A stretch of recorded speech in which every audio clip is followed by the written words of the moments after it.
अस्सलाम वालेकुम जी फ्रेंड्स। आज का जो हमारा टॉपिक है वो है फेज़र मेथड, यानी कि इसको फेज़र मेथड को हम अल्फाज में एडिटिंग ऑफ वेव्स कह सकते हैं। एडिटिंग ऑफ वेव्स ये भी कह सकते हैं। आज इंशाल्लाह रहमान इस पर बात करेंगे। तो आइए स्टार्ट करते हैं। बिस्मिल्लाहिर्रहमानिर्रहीम सल्लल्लाहु अला मुहम्मद सल्लल्लाहु अलैहि व आलिहि वसल्लम। हम पॉइंट बाय पॉइंट चलते रहेंगे। ओके, फर्स्ट पॉइंट है we can derive the combined electric field of light in double slit experiment algebraically, यानी कि हम अलजब्रिकली तौर पर जो इलेक्ट्रिक फील्ड हैं किसके, लाइट के, किस में, डबल स्लिट एक्सपेरिमेंट में वो ड्राइव कर सकते हैं। Okay, however, algebraic method becomes extremely difficult when we have to add more than two waves, यानी कि जब हम दो से ज़्यादा वेव्स को आपस में ऐड करना चाहें, आपस में मिलाना चाहें, आपस में मुंसलिक करना चाहें, तो उस वक्त जो अलजेब्रिक मेथड होगा हमारे पास, उसको यूज़ करना हमारे लिए डिफ़िकल्ट हो जाएगा, बहुत ही डिफ़िकल्ट हो जाएगा। तो इस पर बहुत टाइम लगता है, बहुत परेशानी होती है, जिसकी वजह से हम नया मेथड यूज़ करते हैं। ओके, तो जो अलजेब्रिक मेथड है ये दो, एटलीस्ट दो, यानी कि मैक्सिमम कह लें आप, मैक्सिमम दो वेव्स को जो यानी कि कंबाइन करने के, जोड़ने के लिए हेल्प यूज़फुल है, बहुत यूज़फुल है। ओके, लेकिन दो से ज़्यादा वेव्स को ऐड, आपस में ऐड करने के लिए यूज़फुल इतना ज़्यादा नहीं है। ओके, क्या, अलजेब्रिक मेथड। फिर हम वेव को किस तरह ऐड कर सकते हैं, वो कर सकते हैं हम रोटेटिंग फेजर की बुनियाद पर। किसकी, रोटेटिंग फेजर्स। ग्राफिकली मैटर ये भी एक कह लें जो रोटेटिंग फेजर्स है, यानी कि ये भी एक तरह का अलजब्रिक है, यानी कि ग्राफिकल मेथड ही है। Okay, graphical method based on rotating phasors prove to be convenient in more complicated situation, यानी कि जो हमारे पास ग्राफिकल मेथड है, जो कौन सा ग्राफिकल मेथड जो कि रोटेटिंग फेजर की बुनियाद पर मबनी हो, वो हमें कॉम्प्लिकेटेड सिचुएशन में हमें हेल्पफुल होता है, यूजफुल होता है। ओके, तो a sinusoidal wave disturbance of the wave, ये है E one is equal to E not sine omega T. अब ये कहाँ से आया, इसको भी हम देखते हैं कि हमने इसको क्यों लिखा और ये कैसे है। इधर देखिएगा आप लोग, ये देखें, ये तीन फिगर्स बनाई हुई हैं मैंने, फिगर ए, फिगर बी और फिगर सी। ओके, हम पहले फिगर ए को देखते हैं। ये है हमारे पास एक्स एक्सिस और ये हमारे पास है वाई एक्सिस। ओके, तो देखिए हमारे पास जो ये आई है, ये equation E one is equal to E not sine omega t. इधर हमने ये एक ई नॉट जो है ना वेव ड्रा की हुई है उसका। ओको, ओके, या वेव इक्वेशन कह लिया इसको हम, कह वेव इक्वेशन को हम ई नॉट से डिनोट करते हैं। ओके, ये ई नॉट है, तो या इसको हम साइनोसॉइडल वेव डिस्टर्बेंस कह लें, साइनोसॉइडल वेव डिस्टर्बेंस या वेव इक्वेशन कह लें। ओके, एक ही बात है। अब इधर से हमने ये इक्वेशन वन निकाल लिया है कि इधर इसका जो इस वेव का जब हम इधर इस पर प्रोजेक्शन ड्रा करेंगे, किस पर, वाई वर्टिकल एक्सिस पर, अलोंग वाई एक्सिस पर, तो हमारा जो इसका प्रोजेक्शन होगा वो होगा ओरिजिन से लेकर इस पॉइंट तक आई वन होगा।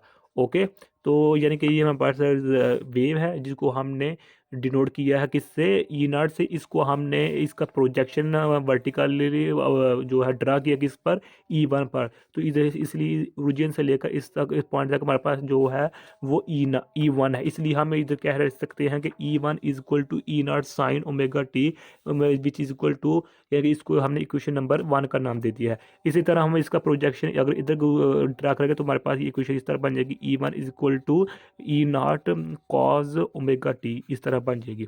ओके, हो गया। अब नेक्स्ट देखें, to do allow we allow a phasor of magnitude E naught to rotate about the origin in counter clockwise direction with angular frequency, यानी कि जो हमारे पास ये काउंटर फेजर होगा वो क्लॉकवाइज होगा, यानी कि ये इस डायरेक्शन में होगा। जैसे जैसे ये वेव आगे आगे बढ़ती जाएगी वैसे वैसे हमारे पास एंगल वो भी इंक्रीज होता जाएगा। ओके, अब जो है ना हमारे पास वेव इस तरह है, तो हमारे पास एंगल क्या है, इधर हमारे पास है वो इक्वल टू ओमेगा टी है। ओके, हो गया। इधर जैसे जैसे इंक्रीज करते जाएंगे वैसे वैसे हमारा एंगल भी इंक्रीज होता जाएगा। आगे देखें कि इन काउंटर क्लॉकवाइज डायरेक्शन भी angular frequency, okay angular frequency है ये हमारे पास एंगुलर फ्रीक्वेंसी है क्लॉकवाइज में। The alternating wave E1 in equation 1 is represented by the projection of this phasor on vertical axis. ये मैंने बता दिया कि जो हमारे पास E1 है इस यहाँ से लेकर ये तक ये actually the projection of the E0 on vertical axis, okay. तो ये हमने ये इक्वेशन नंबर 1 है हमारे पास। आगे हम इसको देखते हैं कि हमारे पास आगे पीछे से क्या है। A second wave disturbance E represented by, इसी जिस तरह हमने जो E1 equal to E0 sine omega t plus theta निकाला है और फाई, इसी तरह हम E2 भी E2 equal to E0 sine omega t plus phi निकाल लेंगे, ओके हो गया। अब इस ये देखें, ये रहे इसको सपोज कर लें, ये हमारे पास सॉरी ये हमारे पास E1 है और ये हमारे पास E2 है, ओके। ये हमारे पास क्या है, ये फर्स्ट डायग्राम है, ये फर्स्ट डायग्राम है इतनी। तो हमारे पास एंगल क्या है ओमेगा टी। जब इस वेव को हम इधर लेकर जाएंगे, ओके, या कि इस वेक्टर को हम इधर से इधर प्रमोट कर देंगे तो हमारे पास जो इजाफी एंगल होगा वो फाई होगा, ओके। इसलिए इसलिए हम इधर प्लस फाई लिखेंगे क्योंकि इधर पहले एंगल ओमेगा टी था, इसलिए हमने इस ओनली ओमेगा टी लिखा। लेकिन अब वेक्टर को हमने इंक्रीज कर दिया, उससे एंगल इंक्रीज कर दिया है, तो अब हमारे पास ये डेल्टा फाई इसमें प्लस हो जाएगा, ओके। अब नेक्स्ट देखें, has the same amplitude E0 but a phase difference phi with respect to E1 is represented graphically by the projection of the second phasor of the same amplitude which makes an angle phi with the first phasor on the vertical axis। में main point है वो ये है amplitude, same amplitude, phase difference और same amplitude, इधर ही देख लें same amplitude और फेज डिफरेंस, यानी कि जो हमारे पास एम्पलीट्यूड होगा E1 का और E2 का वो सेम होगा लेकिन फेज डिफरेंस डिफरेंट होगा। वो कैसे, ये देखिए हमारे पास डायग्राम 1 है, ये डायग्राम 2 है। इसका एम्पलीट्यूड क्या है, सपोज कर इधर से इसका एम्पलीट्यूड इधर से लेकर इधर का हमारे पास 5 सपोज कर रहे हैं, तो इसका भी इधर से लेकर इधर है यानी कि एम्पलीट्यूड 5 ही होगा, ओके। ये सेम होगा एम्पलीट्यूड, वहाँ वो E1 है हमारे पास, ये E1 है या E2 है, ओके। ये E1 है इधर से लेकर इधर तक, तो इधर से लेकर इधर तक E2 है।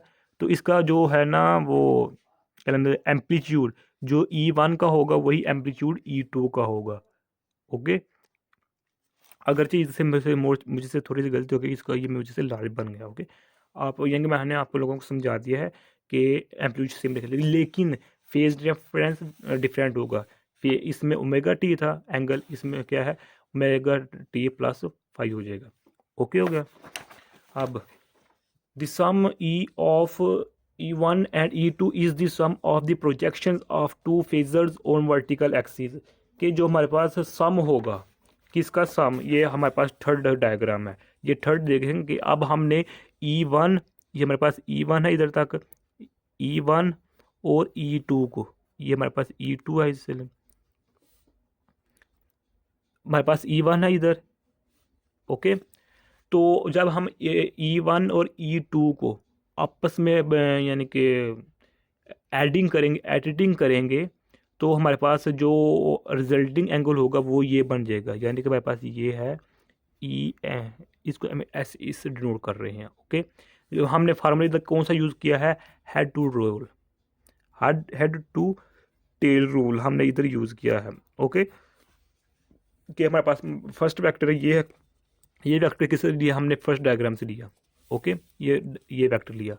अब हमारे पास जो ये सेकंड वेक्टर है ये हमने ये वाला लिया, ओके। इसको हमने ऐड किया किसके थ्रू, हेड टू रेल के ज़रिए हम इसको ऐड कर दिया। जिस तरह हम हेड टू रेल को जानते हैं कि जो रिजल्टिंग वेक्टर का होती है ना टेल, वो फर्स्ट वेक्टर की टेल के साथ, और रिजल्टिंग वेक्टर की जो हेड होता है वो लास्ट वाले वेक्टर या सेकंड वेक्टर, इसमें सेकंड है लास्ट, इसके हेड के साथ, तो मेरे पास ये हेड टू रेल रूल होता है, ओके। तो यही बात इधर बताई गई है, the sum of E1 E2 is the sum of the projection किसका, E1 E2 का, यानी कि जो हमारे पास ई है ये सम किसका प्रोजेक्शन ऑफ E1, यानी कि E1 और E2 का प्रोजेक्शन, इसलिए यहाँ से लेकर सॉरी जी जी, जो हमारे ई होगा वो यहाँ से लेकर ताकि ई होगा, लेकिन जो हमारे पास E2 होगा वो यहाँ से लेकर इधर यहाँ तक होगा। यही मुझसे ऊपर ही गलती हो गई, ये देख गलती हो गई मुझसे, मैं भी इंसान ही हूँ। हमारे पास ये इधर से लेकर इधर E2 है, ओके। और यहाँ से लेकर यहाँ तक हमारे पास ई है, यहाँ से लेकर यहाँ तक E1 है, यहाँ तक E2 है, और यहाँ से लेकर ई है, ओके। ओके हो गया, गुड हो गया। अब ये पॉइंट एक ही है दोनों।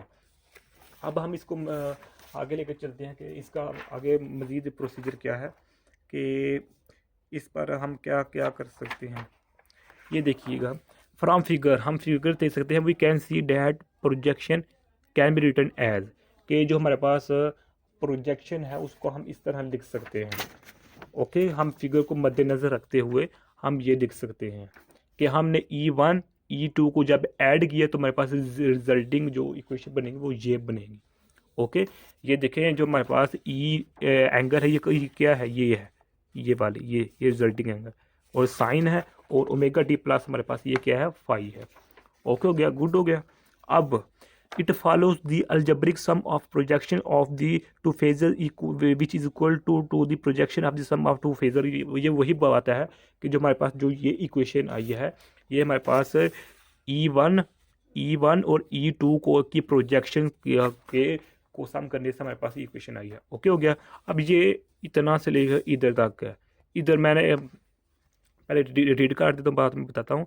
इन most problem we are concern with amplitude in angle of the resultant wave and not with its time variation, that is because we the eye and common measuring instruments respond to the resultant intensity of the light measured by the square of the amplitude and cannot detect the rapid time variation that characterize visible light।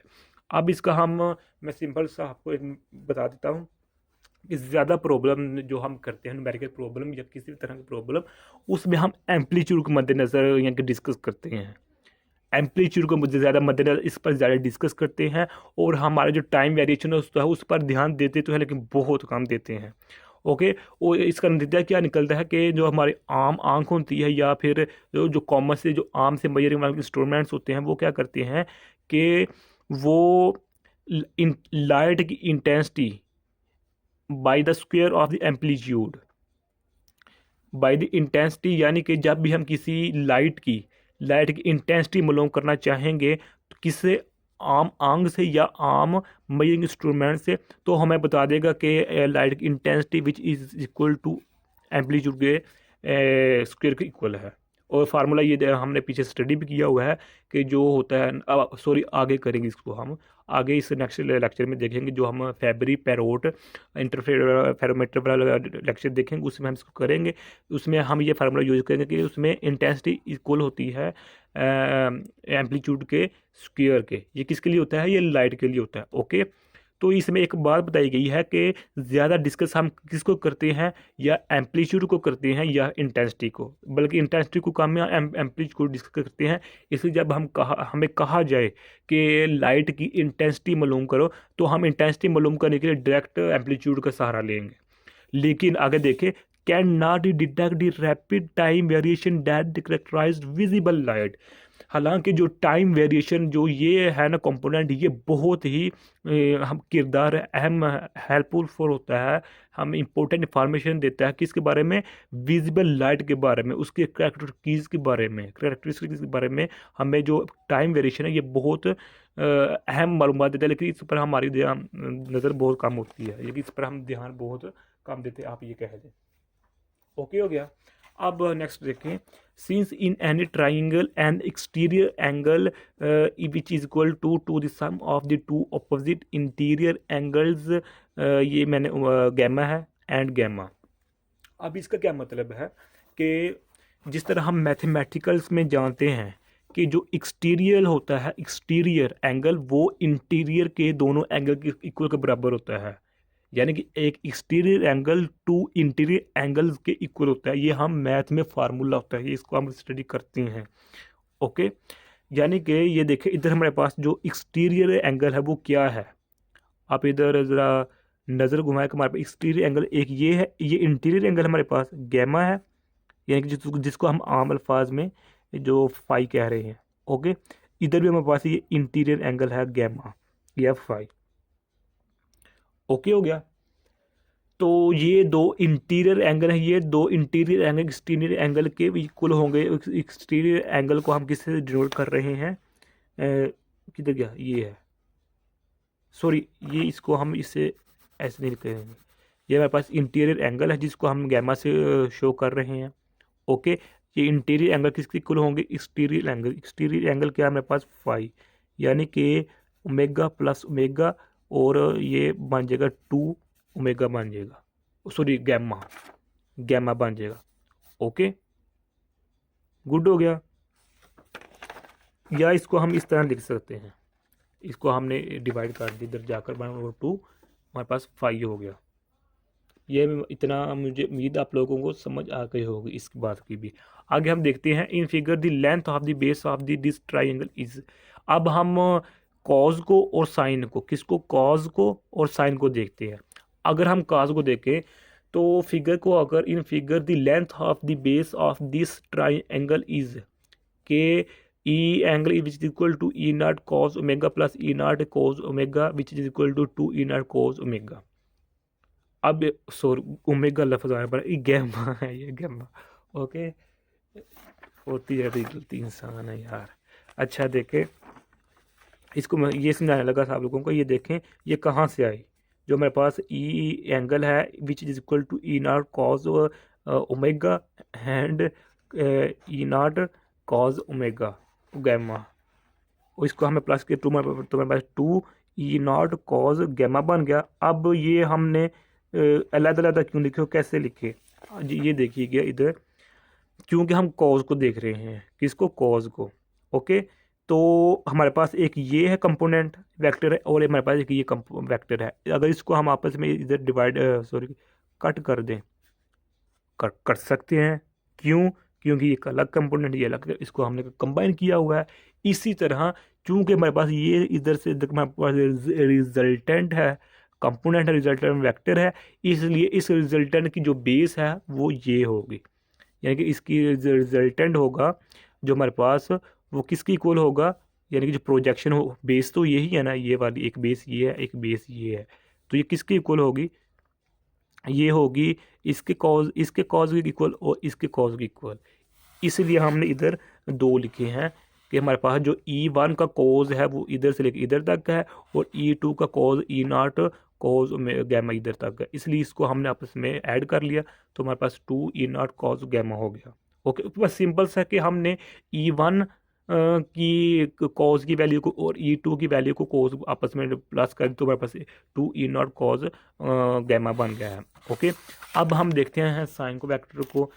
जिस तरह हम जानते हैं कि E1 is equal to E not sine omega t, ये हमने सबसे पहली क्वेश्चन ये वाला हमारी ये सेकंड क्वेश्चन है, ये हमारे क्या है, सेकंड क्वेश्चन है, जो मैंने बताई थी आप लोगों को कि ये देखें, ये हमारे पास सेकंड क्वेश्चन है। ओके, अब हम इसको जो साइन कंपोनेंट्स है इसको हम आपस में क्या करते हैं, वो ऐड करते हैं, जमा करेंगे, तो इसकी वैल्यू इधर पुट कर दी, तो ई नॉट में से हम क्या कर लेंगे, कॉमन ले लेंगे, ई नॉट इधर से हमने कॉमन लिया, तो कॉमन लेने के बाद आगे देखिए प्रोसीजर क्या होगा। अब हम इस पर एक ट्रिग्नोमेट्रिक फार्मूला यूज़ करेंगे, इस पर ट्रिग्नोमेट्रिक फार्मूला यूज़ करेंगे। वो फार्मूला ये है कि sine P plus sine Q which is equal to 2 sine P plus Q over 2 and multiple cos P negative Q over 2। इस फार्मूले को इस फार्मूले में हम कन्वर्ट कर देंगे, इस फार्मूले को हम इस फार्मूले में कन्वर्ट करेंगे तो हमारे पास इस तरह बन जाएगा। सिंपल है कि हमारे पास ये 2 साइन है ई नॉट, ये इसमें से ये वाला ये आ गया ई नॉट इधर। ओके, तो हमारे पास जो होगा sign omega t plus 1/2 five आएगा। ये कैसे आएगा कि ये देखिए हमारे पास इधर हम क्या करेंगे, साइन है, इधर हम पी है, हमारे पास पी है, ये हमारे पास क्यू है। ओके, पी की और क्यू की वैल्यू को आपस में प्लस करेंगे, उसको 2 पर डिवाइड करेंगे तो हमारे पास ये आ जाएगी, आप खुद कर लीजिएगा। इसी तरह कोज की वैल्यू क्या है, कोज पी की वैल्यू ये नेगेटिव हो गई, इधर इधर प्लस है इधर नेगेटिव है, तो इसको भी सॉल्व करके मेरे पास ये आप खुद कर लीजिएगा। ओके, तो हम इसको इस तरह लिख सकते हैं, यानी कि अब कॉज को पहले लिख लिया, इसको बाद में लिख लिया, तो हम इसकी जगह इसको इस तरह लिख सकते हैं, यानी कि इसको हम इस कंपोनेंट को हम इस तरह इसकी को लिख सकते हैं, इसके लिख सकते हैं। क्यों नहीं लिख सकते? क्यों? क्योंकि हमने पीछे ये देखें हमने पीछे डिस्को डिफाइन किया हुआ है। ओके, अल्लाह अकबर। अब इसको देखें, अब हम क्या करेंगे कि इसको जो ये मेरे पास ये कंपोनेंट है, इतना कंपोनेंट ये वाला, इसको हम इक्वल इसके ई नाट, ये मेरे पास ई नाट है, ये ई एंगल है मेरे पास, क्या है ये ई एंगल है मेरे पास, आ गया sign omega t plus gamma. Okay, यानी कि ये हमारे पास यहाँ ये कंपोनेंट इसके इक्वल है ई एंगल का। ओके, तो ये आज का हमारा बस यही हमारे पास फाइनल इक्वेशन आ चुकी है। तो उम्मीद है आप लोगों को इस वीडियो की समझ आ गई होगी। अगर फिर भी कुछ क्वेश्चन पूछना चाहते हैं तो कमेंट की सूरत में पूछ सकते हैं। और अगर आपने अभी तक हमारा चैनल पाक एम एन अकेडमी को सब्सक्राइब नहीं किया तो सब्सक्राइब कर दें, लाइक शेयर कर दें। अगर वीडियो अच्छी नहीं लगी है तो डिसलाइक कर दें, लेकिन डिसलाइक करने से पहले ये बता दें कि इस वीडियो में क्या कमी है, ताकि मैं अपनी मिस्टेक को इम्प्रूव कर सकूँ। ओके, तो मेरे पास ये आ गई है फाइनल वैल्यू साइन की है, और कॉस की भी हमने पीछे निकाल ली है, ये कोर्स की। ओके, अल्लाह हाफिज़। अपनी दुआ में याद रखिएगा। अस्सलाम वालेकुम रहमतुल्लाहि व बरकातहू।